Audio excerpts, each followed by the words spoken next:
Brought to you by Progenesis Fertility Center. Progenesis Fertility centre.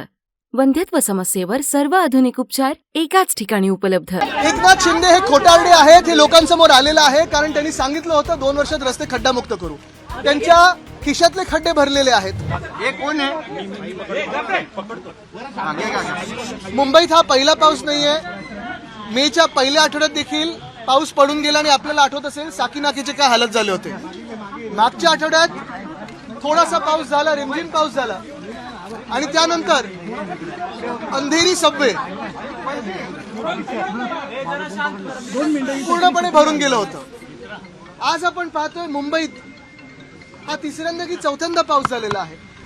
गेले 2 महिने आम्ही सातत्याने सांगत आहे की नालेसफाई नीट झालेली नाहीये.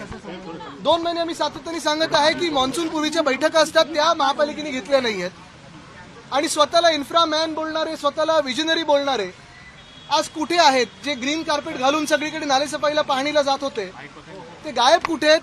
हा एक प्रश्न आहेच. पण त्यांनी खाल्लेला पैसा नगरसेवकांना आणि राजकीय लोकांना फोडण्यात जात आहे. माजी नगरसेवकांना फोडण्यात जात आहे, पदाधिकाऱ्यांना फोडण्यात जात आहे. पण हा पैसा मुंबईकरांचा आज जे हाल झालेत त्याच्यातून काढलेला पैसा आहे. आता मला वाटतं 1-1.5 महिन्यापूर्वी उद्घाटन झालं त्या स्टेशनचं. 2 आठवडे बरोबर 1 मेला झालं आणि 2 आठवडे झाले नाहीये. तिथे आता आपल्याला आधी जाऊ देत नाहीये. जणू काही इमर्जन्सी लावलेली आहे. खालती राडा रोडा दिसतोय. म्हणजे मेट्रो वापरणाऱ्यांना काय धोका आहे तुम्ही पहा. पाणी तर तुंबलंच होतं, पण जिथून तुम्हाला व्हिज्युअल्स मिळाले असतील काही ठिकाणी कुठे काही कोलॅप्स झालंय का, काय दिसतंय का आपल्याला दिसत होतं. हे अशी हालत तिथे आता आपण पाहतो. हिंदमाता 2022 साली आम्ही फ्लड फ्री केलं होतं. हिंदमाता पूर नियंत्रण आम्ही तिथे योजना केली होती, ते आज तुंबलेलं आहे.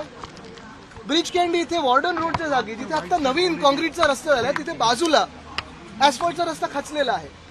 एकंदर भाजपा जी केंद्रात 10 वर्ष आहे, राज्यात 10 वर्ष आहे आणि आता पूर्णपणे सगळं काही यंत्रणा सीएम ऑफिस मधून चालते आणि नगर विकास खात्यातून चालते, ती कशी भ्रष्ट आहे आणि निकम्मी आहे हे आपल्याला दिसायला लागलेलं आहे. मुंबई विश्वास ठेवू शकत नाही भाजपवर, कारण जर ठेवला तर गोखले पुलाचे जसे हाल झाले होते किंवा अंधेरी सबवेचे झाले किंवा सगळे मुंबईत पाहतोय तसे हाल मुंबईचे होतील. एकनाथ शिंदे हे खोटारडे आहेत हे लोकांसमोर आलेलं आहे, कारण त्यांनी सांगितलं होतं 2 वर्षात रस्ते खड्डामुक्त करू.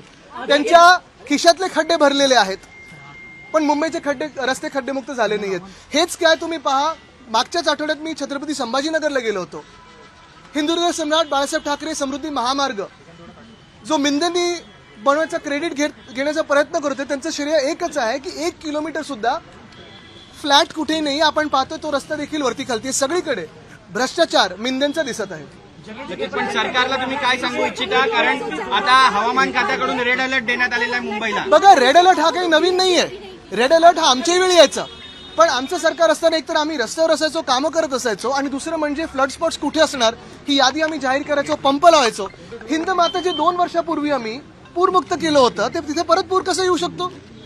तिथे पाणी भरूच कसं शकतं? तिथे तर पूर्ण यंत्रणा लावली आहे. म्हणजे कुठे ना कुठेतरी हे सरकार मुंबईचा द्वेष करतं हे दिसायला लागलं. बघा, मी त्यांच्यावर काही जास्ती बोलत नाही, कारण त्यांच्यावर मी नेहमी सांगितलेलं की मानसिक परिणाम झालेला आहे सरकारमध्ये, बाजूला ठेवलं सर. एक आहे की 25 वर्ष भाजपा आमच्या सोबतच सत्तेत होती. 25 वर्ष भाजपचे जे आता आमदार बनलेत, नगरसेवक होते आणि तेच लोक महत्वाच्या कमिट्यांवर होते, अध्यक्ष देखील होते. मग इम्प्रुव्हमेंट कमिटी असेल, शिक्षण समिती असेल, बीएसटी असेल. 17 पासून त्यांचं सरकार केंद्रात पण आहे, म्हणजे 14 पासूनच आहे, पण 17 मध्ये जेव्हा आम्ही एकटं होतो तेव्हा पण केंद्रात ते होते, राज्यात ते होते. पण कधी नाही ती परिस्थिती आज उद्भवलेली आहे, कारण संपूर्ण बीएमसी ही मुख्यमंत्री कार्यालय आणि नगरविकास मंत्र्यांच्या खिशातून चालतं. नक्कीच. पण अलीकडे तुमच्या जे मतदारसंघ आहे परळी, त्या ठिकाणी पण बरेचसे खड्डे पाहायला मिळतात रस्त्यावरती. सगळीकडे संपूर्ण मुंबईत तुम्ही बघा. मुंबईत जो रस्त्याचा घोटाळा झाला, जे नालेसफाई आम्ही सातत्याने सांगतो की होत नाहीये, ते असं मला दिसतंय. आदित्यजी, तुम्ही पाहणीसाठी आलेला पण तुम्हाला आतमध्ये जाऊन दिलं ना.